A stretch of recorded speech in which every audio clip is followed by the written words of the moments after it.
পাগল পারা হয়ে গেছো। মা কান্দে আর বলে, আপনি তো 10 মাস 10 দিন পেটে ধরেন নাই। আমি আমার সন্তানকে পেটে ধারণ করেছি, আমি অত্য যন্ত্রণা সহ্য করেছি, প্রসব বেদনা সহ্য করিয়া স্তনের দুধ আমি মা পান করাইছি, দুনিয়ার জিন্দগিতে তার তিলে তিলে বড় করেছি, আপনি কি বুঝবেন? এমন করিয়া বাবা রাগ করিয়া এক করে যায় শুয়ে পড়ে। আল্লাহর বান্দা যুবক সারাদিন বন্ধু বান্ধবের সঙ্গে কাটায় নেয়। এ যুবক ভাই যুবতী বোনেরা যারা আছো, দুনিয়ায় যারা মায়ের সঙ্গে বাবার সঙ্গে বিয়াদবি মূলক আচরণ করিয়া নেও, একটু দিলের কান দিয়া শোনো, ওই মা বাবাকে কষ্ট দিও না। মা বাবাকে কষ্ট দিলে দুনিয়ায় প্রকৃত মুসলমান হইতে পারবা না। আল্লাহর বান্দা যখন যুবক সারাদিন ঘোরাফেরার পর সন্ধ্যার আগ মুহূর্তে এখন সবাই বাড়ির দিকে চলে যাবে, প্রথম বন্ধুকে ডাক দিয়া বলে, বন্ধু আমার, তুমি তো জানো আমি বাড়ি থেকে রাগারাগি করে এসেছি, আমি আজকে বাড়িতে যাব না, তোমাদের বাড়িতে থাকতে চাই। বন্ধু ডাক দিয়া বলে, ও বন্ধু, না না, আমার বাড়িতে থাকার মতো কোনো জায়গা নাই, বাড়িতে আত্মীয় স্বজন এসেছে, ঘরের ভিতরে জায়গা নাই, তোরে নিয়ে গেলে মা বাবা বকা দিবে। এই কথা বলিয়া প্রথম বন্ধু বিদায় হয়ে গেল। দ্বিতীয় বন্ধুর কাছে যায় বলে, বন্ধু আমার, আজকে রাতটা তোর বাড়িতে আমারে নিয়ে চল। ওই বন্ধু ডাক দিয়া বলে, না বাবা, পারবো না, আমার বোনটা কলেজ ছুটি হয়েছে, আজকে বাড়িতে আসছে, মা বাবা বকা দিবে। এমন করিয়া বলিয়া কেউ তারে ঘরে নিল না। এখন সন্তান চিন্তা করে, মায়ের কথাই তো বাস্তব হয়ে গেল।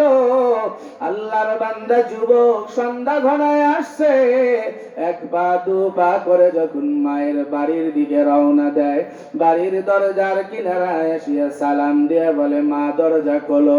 মা অভিমান করিয়া ডাক দিয়া বলে, সন্তান, রাগ হয়ে গেছে, তুমি ঘরের দিকে দরজা খুলবো না। এখন সন্তান চিন্তা করে, এমন করে মারে ডাকলে দরজা খোলা হবে না।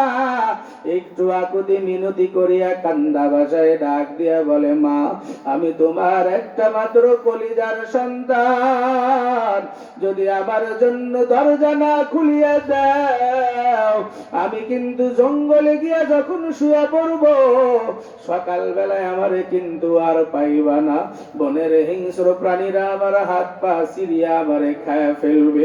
সঙ্গে সঙ্গে মা জননী দরজা খুলিয়া সন্তানকে বুকে জড়ায় নেয়, এ গালে চুমা দেয়, ও গালে চুমা দিয়া বলে, ও কলিজা আমার, আমি তোর উপরে রাগ করি নাই, তুই কেন বোঝো না? সন্তান মায়ের পা জড়ায়া ধরিয়া বলে, মা, বুঝি নাই, অন্যায় হয়ে গেছে।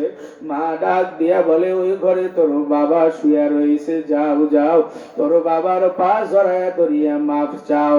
হাকিমুল উম্মাত আশরাফ আলী থানভী বলেন, সন্তান এক পা দু পা করে বাবার ঘরের ভিতরে ঢোকে, বাবার পায়ে হাত রাখার সাথে সাথে বাবা লাফায়া উঠিয়া যায়, সন্তানকে বুকে জড়ায়া দিয়া বলে, ও সন্তান আমার, কেন তুমি বোঝো না, দুনিয়ায় সব তো তোমার জন্যই করতেছি, আজকে মা বাবা ছাড়া তোর আপন দুনিয়ায় কেউ নাই, এরে বাবার কোনদিন অন্যায় করবি না, তোরে মাফ করিয়া দিলাম।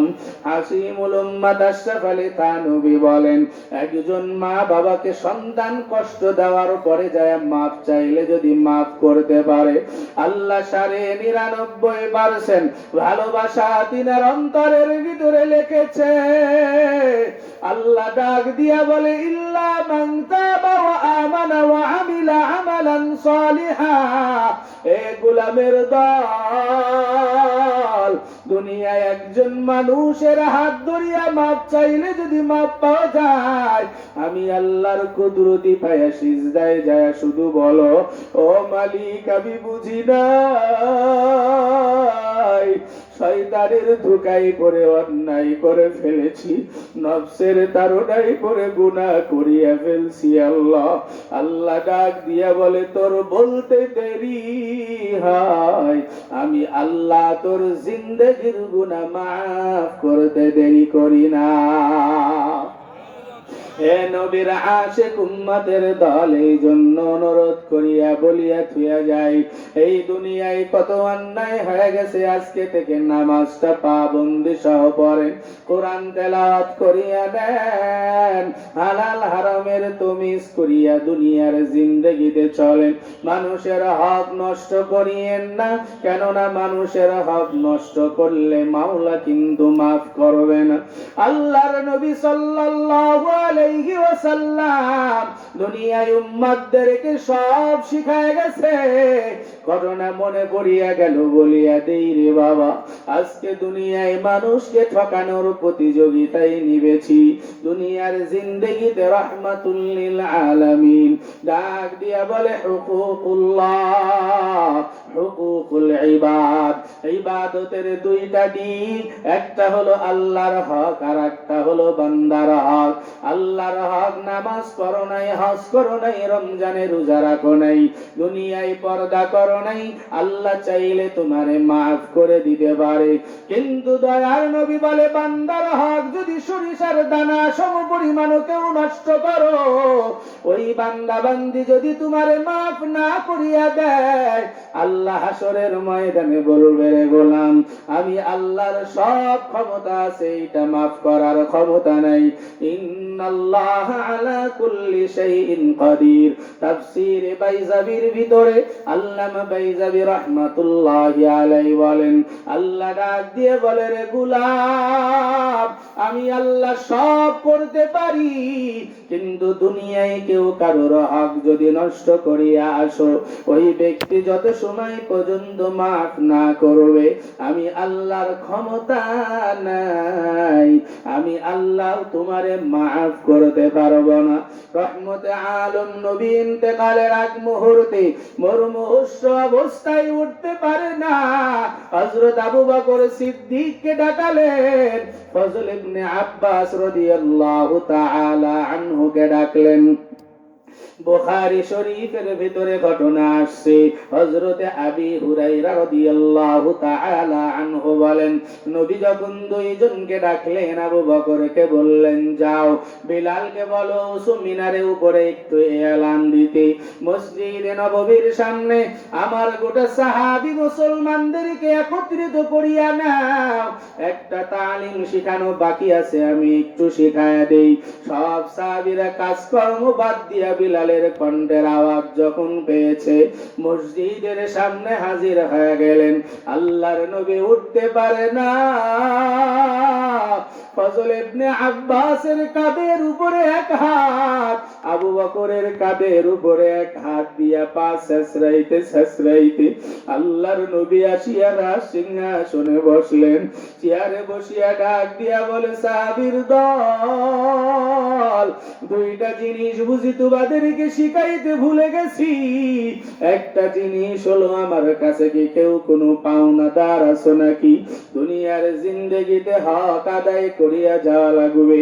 আমার তো মনে পড়ে না তোমরা আমার কাছে কেউ পাইবা, আর আমিও কারোর কাছে পাবো না।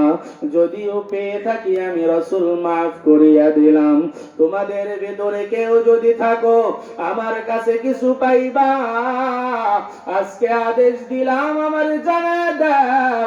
পিছন থেকে এক সাহাবী দাঁড়ায় বলে, পয়গম্বর, আপনার কাছে 10 দিরহাম আমি পাওনা আছি। আল্লাহর নবী ডাক দিয়া বলে, ও সাহাবী, কেমন করিয়া আমার কাছ থেকে পাইবা একটু আমারে জানায় দাও।